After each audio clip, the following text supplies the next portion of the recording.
स्वागत है आप सभी का आपके अपने चैनल एकलव्य एजुकेशन सेंटर की इस नए वीडियो में। दोस्तों, आज की इस वीडियो में हम यह जानने का प्रयास करेंगे कि चचीरा की खेती कैसे करें, यानी चचीरा की खेती करने की सही रणनीति पर हम विस्तार से जानकारी प्राप्त करने की कोशिश करेंगे इस वीडियो में।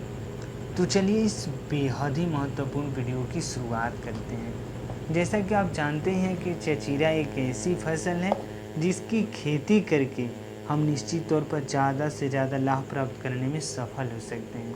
लेकिन अपने चचीरा की फसल से ज़्यादा लाभ प्राप्त करने में सफल तभी हो पाएंगे जब हम सही रणनीति के साथ चचीरा की खेती करने में सफल हो पाएंगे। तो सबसे पहले हमें अच्छे तरीक़ों से हाइब्रिड वैरायटी का चयन करना है चचीरा की खेती करने के लिए। और इसके साथ साथ चचीरा की खेती हम दो माध्यमों से कर सकते हैं। पहला है ज़मीन के माध्यम, यानी ज़मीन पर फैलने वाले चचीरा की खेती कर सकते हैं। और एक है ठाटर पर फलने वाला, यानी उसको मंडप भी बोला जाता है, उसको माचान भी बोला जाता है। तो इस तरह से माचान पर फलने वाला मतलब चचीरा की खेती कर सकते हैं। तो आइए समझते हैं कि चचीरा की खेती करने का सही रणनीति में हम कौन कौन से बिंदुओं पर विशेष ध्यान दे सकते हैं। तो उसमें सबसे पहला है हमें अच्छे तरीक़ों से हाइब्रिड वैरायटी का चयन करना है, यानी Shri Ram private limited company का F1 हाइब्रिड वैरायटी का चयन कर सकते हैं।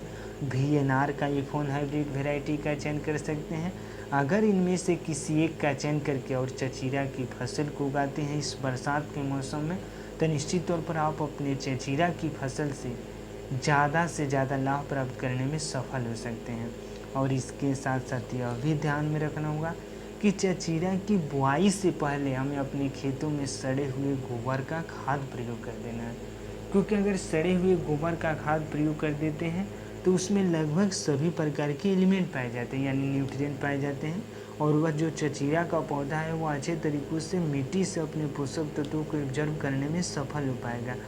तो इस तरह से सही रणनीति के साथ गोबर का खाद प्रयोग करना है, सही रणनीति के साथ हाइब्रिड वैरायटी का चयन करना है। और इसके साथ साथ यह भी ध्यान में रखना होगा कि जैसे ही हमारे चचीरा के फसल में फूल लगना शुरू हो जाए तो उस समय हमें कीटनाशक दवाओं का प्रयोग कर देना है, यानी सही रणनीति के साथ सही मात्रा में सही कीटनाशक दवाओं का चुनाव करके अगर स्प्रे कर देते हैं अपने चचीरा की फसल में, तो निश्चित तौर पर हम अपनी चचीरा की फसल से केवल लाभ ही प्राप्त कर सकते हैं। तो आज की इस बेहद ही महत्वपूर्ण वीडियो में बस इतना ही। अगर आप हमारे चैनल के साथ नए जुड़े हैं और वीडियो अच्छा लग रहा है, कुछ सीख पा रहे हैं इस वीडियो के माध्यम से, तो हमारे चैनल को कर दीजिए सब्सक्राइब, ताकि हमारे द्वारा अपलोड किया गया हर वीडियो आपके पास सबसे पहले पहुंच जाए और हम तथा हमारी टीम को उत्साहित महसूस करें कि आपकी चचीरा की खेती करने की सही रणनीति में हम थोड़ा सा भी सहयोग करने में सफल रहे। तो हमें दीजिए इजाज़त। धन्यवाद।